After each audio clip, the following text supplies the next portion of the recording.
VOA Afrique. Bonjour à tous, merci de regarder VOA Afrique. Bienvenue, c'est votre santé, votre avenir.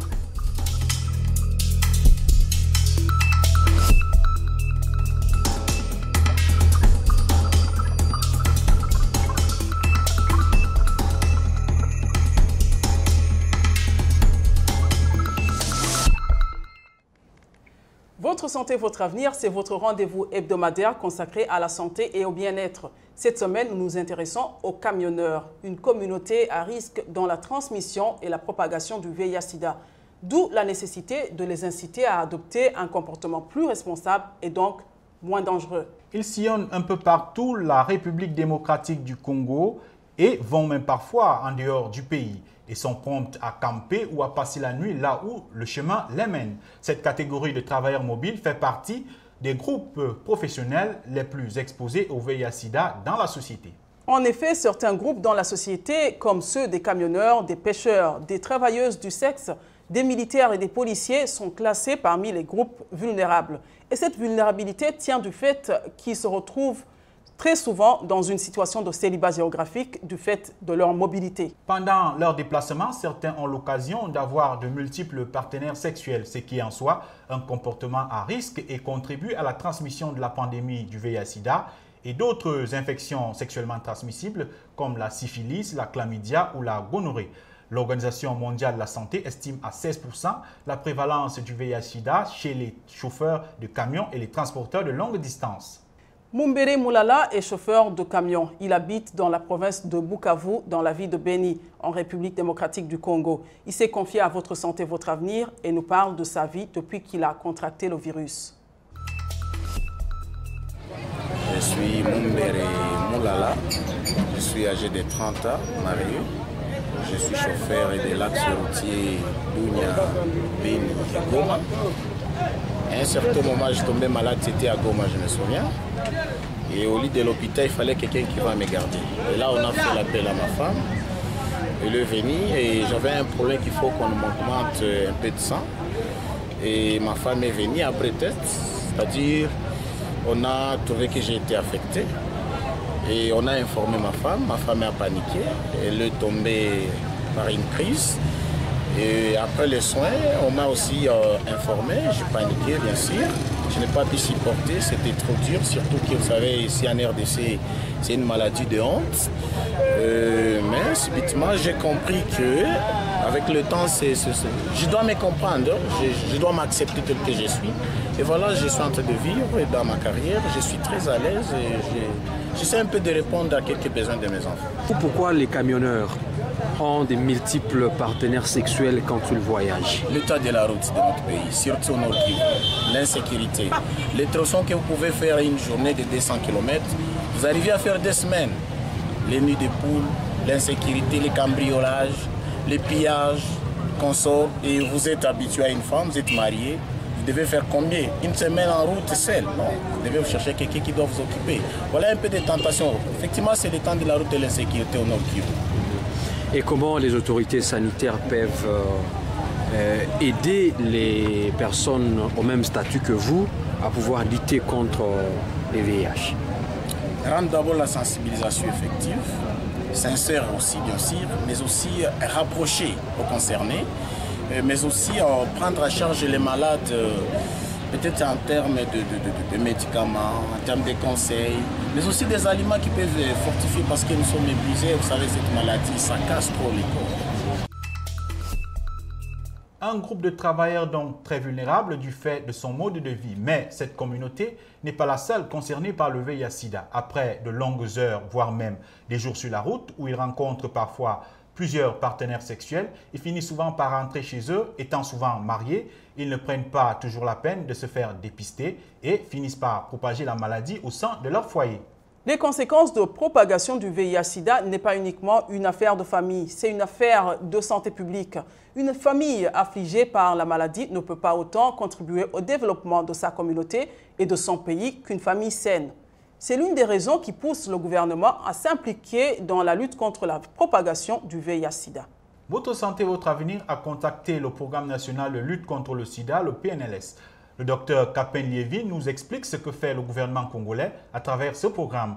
Le docteur Kapen Liévin est secrétaire exécutif du programme. On l'a rencontré à Lubumbashi. Il y a d'abord leur sensibilisation dans un premier lieu pour qu'ils soient au courant de l'épidémie et des moyens de lutte contre le sida. Ensuite, disons que nous avons prévu, il y a déjà quelques centres déjà installés, c'est qu'on nous appelons les centres de bien-être, où ils peuvent sur le trajet s'arrêter et pouvoir se retrouver pour se récréer. Et donc c'est l'occasion pour nous de faire la sensibilisation et aussi mettre à leur disposition les quelques moyens de lutte. Donc au-delà des stratégies qui tiennent compte de la parole, mais il y a aussi l'utilisation des préservatifs. Donc nous pouvons mettre les préservatifs à leur niveau. Voilà donc ce que fait le gouvernement à travers ses programmes et ses partenaires de la société civile. Mais la grande responsabilité reste évidemment celle des personnes susceptibles d'attraper cette maladie. Le rôle du gouvernement étant uniquement celui d'informer, de sensibiliser et de soigner.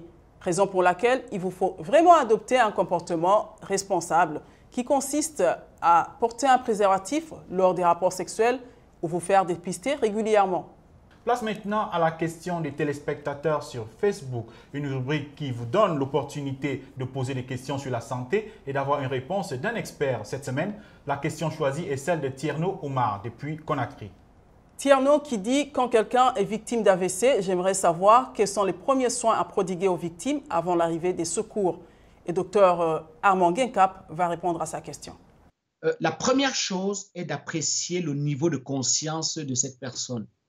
Si cette personne a fait un AVC grave, il faut surtout mettre cette personne en position latérale de sécurité. C'est une position qui permet à la personne d'éviter de s'asphyxier si par exemple elle vomit ou d'inhaler des sécrétions inappropriées qu'elle pouvait régurgiter si elle est notamment mise en position couchée sur le dos. Il faut donc mettre cette position en position latérale de sécurité. C'est une position tout simplement qui consiste à mettre la personne sur le côté. Dans un deuxième temps, si la personne a fait plutôt un AVC minime et n'a qu'une faiblesse corporelle, une paralysie, par exemple d'un membre, et garde toute sa conscience, il faut mettre cette personne dans la position la plus confortable possible, qui est une position assise ou demi-assise. Et dans un deuxième temps, il faut surtout éviter de donner à boire ou à manger à cette personne. À présent, c'est à vous que nous tendons le micro. Cette semaine, nous étions curieux de savoir si vous croyez à la médecine traditionnelle. Voici quelques-unes de vos réponses.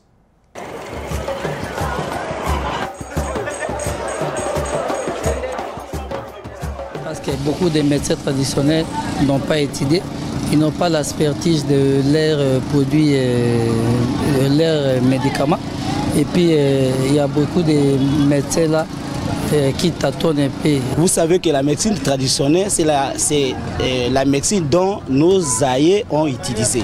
Mais parfois, comme il y a la médecine moderne sur le terrain, on essaye d'ignorer la médecine traditionnelle. Or, la médecine traditionnelle guérit parfois, même s'il s'agit d'un certain désavantage concernant, selon ce qu'on dit, les dosages. Mais nous croyons qu'elle a quand même un système, un mécanisme de guérison. Le produit qu'ils utilisent d'abord, ce n'est pas scientifiquement prouvé.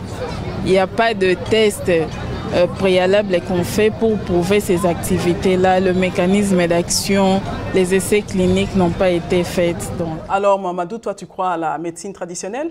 Oui, Rosine, je crois à la médecine traditionnelle. Je pense que nous, en Afrique, nous avons une expérience, une très longue expérience d'ailleurs, dans le traitement des maladies avec les plantes. C'est pour cela d'ailleurs que cet aspect de la médecine traditionnelle qu'on appelle la phytothérapie, qui consiste à soigner les maladies avec les plantes, nous avons d'ailleurs beaucoup à apprendre à ceux qui pratiquent la médecine moderne. Mais il y a un aspect de la médecine traditionnelle, la métaphysique, qui consiste parfois à invoquer les esprits et tout ça. Je pense que là, ça peut faire débat et parfois, je n'y crois pas toujours.